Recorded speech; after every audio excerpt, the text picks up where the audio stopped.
Welcome to an Aging Life Care Moment.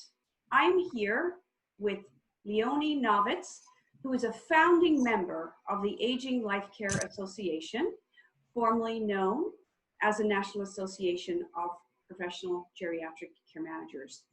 Leonie, a warm welcome. Can you please tell us a little bit about yourself and about how you got this amazing organization started?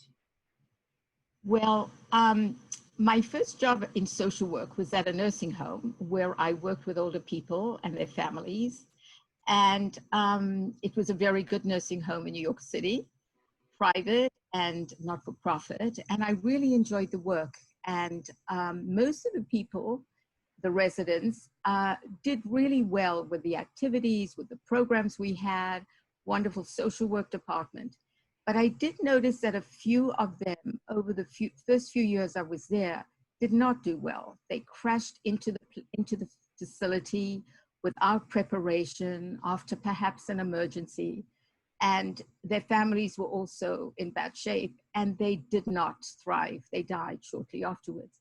And I began to think about what was going on in the community, even though there were public agencies. I knew the case numbers were very high. So I spoke to a friend and colleague, and she later became my business partner. And we decided to develop therapeutic and educational workshops in the community for family members of older people. And we did these workshops at the Y's, at universities, community centers. And we were astounded at how much of a need there was by family members who were stuck and not knowing what resources there were, having difficulty in their family relationships, being pulled by many demands in their own families, and not knowing the resources that could be of help. And we found it very fulfilling, you know, after a series of workshops. They weren't one shot, they were several sessions, 4 to 8 sessions.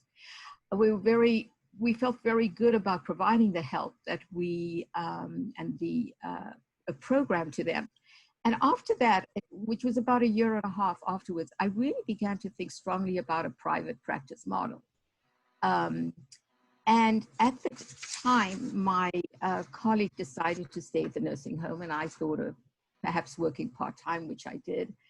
And I realized when I spoke to Adele Elkind, who was a colleague, and we chatted from time to time, that she had the same idea, that older people and their families would be much better served with a private model of caregiving. We wanted the opportunity for families to meet on a one-on-one basis, to do assessments, to get to understand what they needed, to share the resources with them, to have them either use us as a guide or do their own thinking, you know, about what hours of care they would need, and whether other physicians or financial or legal consultants were needed for their specific situation. We called it a one-stop shop. So in 1982, after the first article in the New York Times, private teams help care of elderly, that listed several professionals in the New York area, we thought that it would be a great idea to get together. And so we met at Adele's home, which became the central place that we always met, to discuss what we were doing, how we were doing it, what the downsides were, what the plus sides were. You need to know at this time, private practice in this area was not very well regarded, you know, accepting a fee for service where people were horrified by. You were groundbreakers in that regard. And groundbreakers. Yes. So, and yeah. Basically you saw the value of a really holistic, community-focused approach for care management, and the movement was born with you guys. It's incredible to hear that story. Yeah, yeah. So you've been a member for how long now?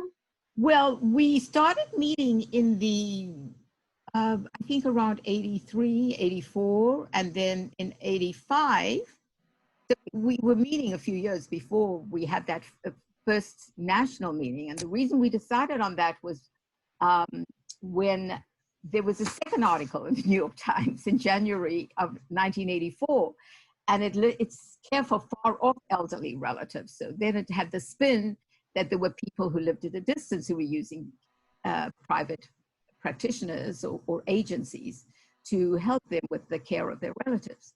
So after that, we saw that there were members across the country, not a lot, but we thought we were it, except for Rona Bartlestone, who we knew about, who was in Florida. So the group decided we had to have a conference. And so we set up a conference for the next year in 1986. I think it was June, and over 100 people came. And oh my word, that's amazing.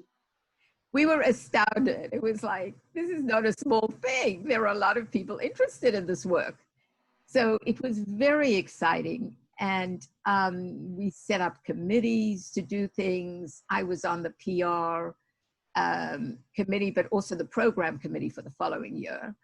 And gradually after that meeting, which was only one day, we found interest in various parts of the country. In Boston, a group of people contacted us, and Adele went and gave them several sessions on how to form a group, and different groups met throughout the country.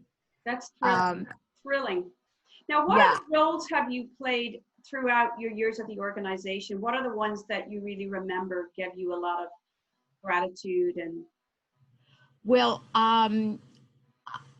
I actually loved all the roles I played. I was the first, I was a president of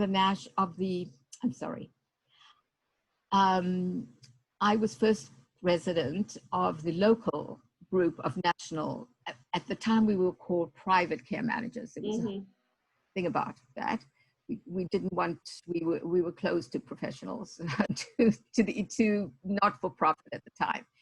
And after Adele's term, I moved into the position, and I think I was there 2 to 3 years, which was really, really interesting because there were a lot of ideas and things going around, and we were still focused on the national conference.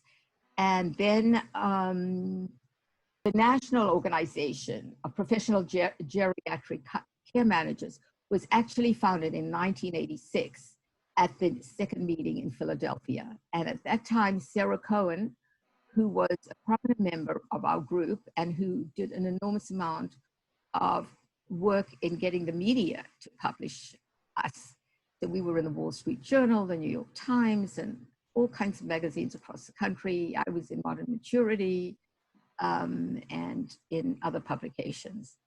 But she really spearheaded the media to really make note of us. The other areas I really enjoyed was being program organizer. I like to work on the program.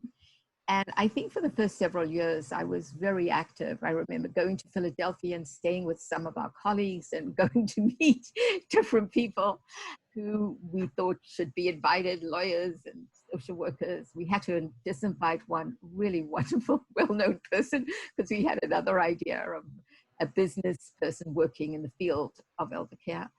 And that was a successful meeting, really went off well.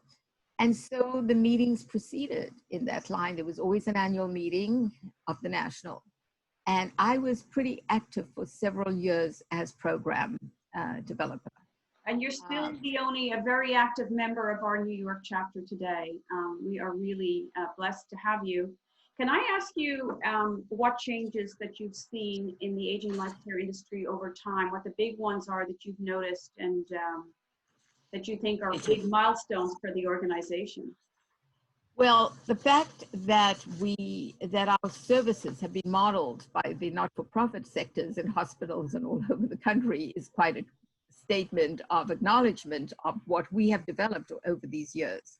The fact that there are so many dedicated and passionate colleagues, both at the top of our administrative offices, as well as the committee chairs, the people working on the committee, and of course the board, which I was on for a couple of terms at the beginning of our organization. And what I, would you say at this point, Leonie, to an interested member that would like to join the association? What would you say to them? Your advice today? I would say that this is a very dynamic, very well-established organization that has really carved its niche in the aging network area. And we collaborate with other well-known organizations. And I think it's a wonderful organization to join, to network, to have colleagues, and professionally to learn and grow as I have throughout these years. I do want you to know that I have developed areas of specialty in my work with older people, and one was in family therapy, which I felt was critically important, dealing with issues of aging family. And I found that it was very helpful in allowing me to guide family members in more positive interactions with each other. And I had the wonderful opportunity of colleagues being willing to and open to hearing presentations that I did both at national and at the local chapter. In addition, I also developed a spiritually oriented focus in assessing older people's values and needs, and really working to provide a meaningful life in the light of so many losses that so many of them have when we walk into the picture. So I did actually share my work with the organization. I developed a spiritual assessment tool, which I shared and offered to colleagues. And I felt it was a wonderful milieu in which I was heard, and that people were responsive to me, and also published in Kathy Kress's A Handbook for Geriatric Care Management, which, just by the way, is in probably its 4th edition at this point. It's a really seminal book. Yeah. What else would I recommend? So, yeah, I think, Leonie, as we wind down, yeah, I just want to thank you for your service to the organization. You know, the organization is celebrating its 35th year anniversary, and we have you to be thankful for as a founding member. So congratulations, and thank you. We have a great virtual conference, and thank you for being interviewed today.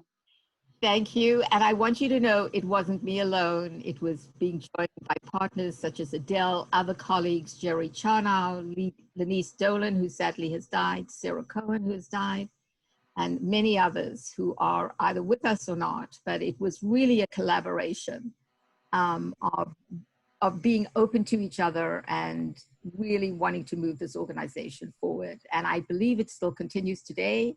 And I am absolutely thrilled as to where the organization is now. And I would say welcome to anybody who has the background and the interest to work as a care manager. Thank you, Leonie. Take care. Okay. Thank you.